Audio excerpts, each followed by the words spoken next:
Hello everyone, कैसे हैं आप सब। मैं डॉक्टर वर्षी गोयल, आप सबका मेरे चैनल पर बहुत बहुत स्वागत है। तो जैसा कि हम लोग बना रहे हैं पतंजलि योग दर्शन पर सीरीज वीडियो, तो हमने पहले 2 वीडियो बनाए थे। पहला था संप्रज्ञात समाधि और दूसरा था असंप्रज्ञात समाधि। तो आशा है आप लोगों को उन वीडियो से बहुत हेल्प मिली होगी और आपके कॉन्सेप्ट्स क्लियर हुए होंगे। तो आज हम इस वाले वीडियो में शुरू करेंगे ईश्वर प्राणिधान मीन्स ईश्वर की अवधारणा क्या है, ईश्वर क्या है और पतंजलि योग दर्शन में ईश्वर की अवधारणा क्या है। तो हम पतंजलि योग दर्शन के अकॉर्डिंग पढ़ेंगे कि ईश्वर की अवधारणा क्या है, क्योंकि एग्जाम में ऐसे ही क्वेश्चन आएगा कि ईश्वर की अवधारणा क्या है, उसको स्पष्ट करिए। तो ईश्वर की अवधारणा के बारे में हम एक वीडियो में ये अपना कॉन्सेप्ट क्लियर नहीं कर पाएंगे, तो ये फर्स्ट वीडियो है। देखते हैं कितने वीडियोस में हम इस कॉन्सेप्ट को क्लियर कर पाते हैं। तो ये इसका फर्स्ट वीडियो है, जल्दी ही मैं इसका दूसरा वीडियो बनाऊंगी।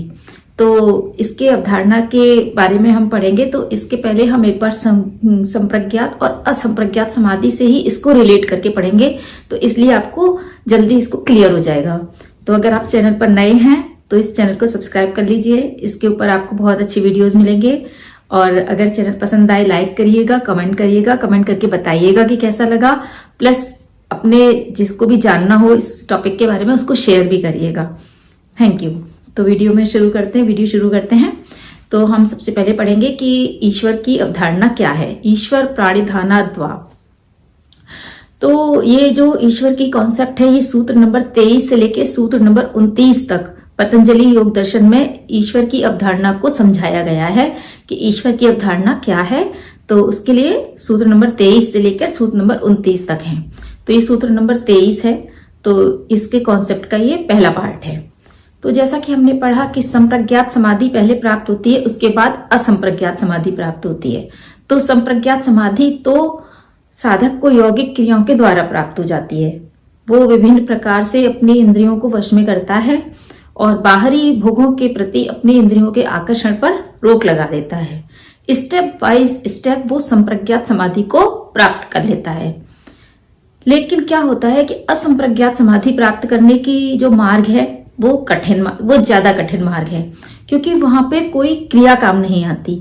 वहां तक तो यौगिक क्रियाएं काम आती हैं संप्रज्ञात समाधि तक, लेकिन संप्रज्ञात समाधि से आगे असंप्रज्ञात समाधि तक जाने के लिए, संप्रज्ञात समाधि प्राप्त कर लेने के बाद असंप्रज्ञात समाधि तक जाने के लिए कोई यौगिक क्रिया काम नहीं आती है। वहां पर सारी क्रियाएं छूट जाती हैं, वो अक्रिया का मार्ग होता है।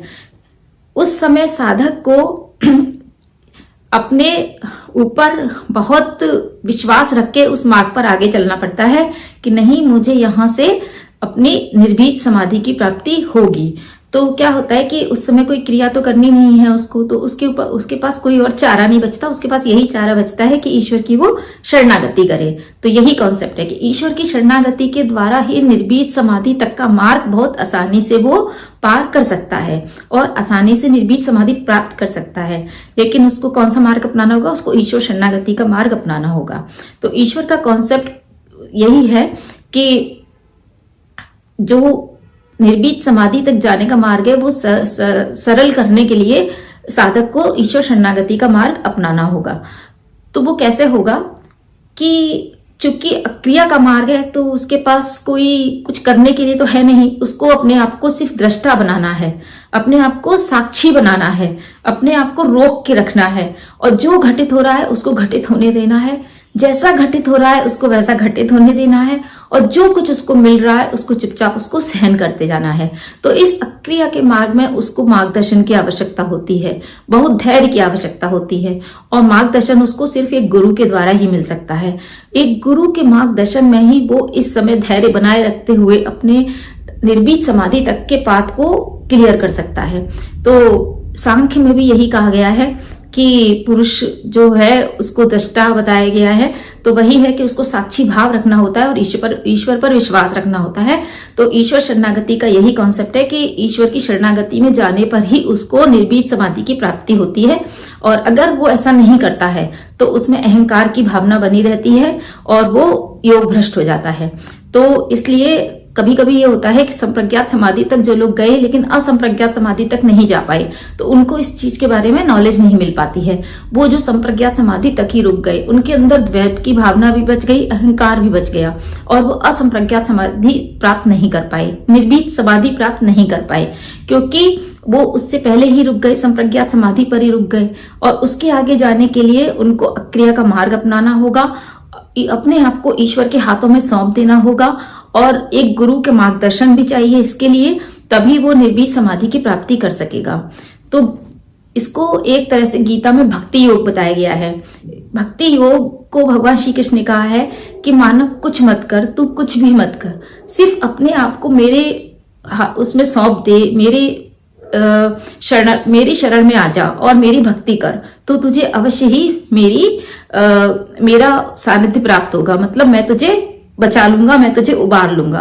भक्ति योग को भगवान श्री कृष्ण ने सबसे बड़ा योग बताया है, इसीलिए बताया है कि भक्ति के लिए आपको श्रद्धा की आवश्यकता होती है और आपको पूरी तरह से ईश्वर के प्रति समर्पित रहने की आवश्यकता होती है।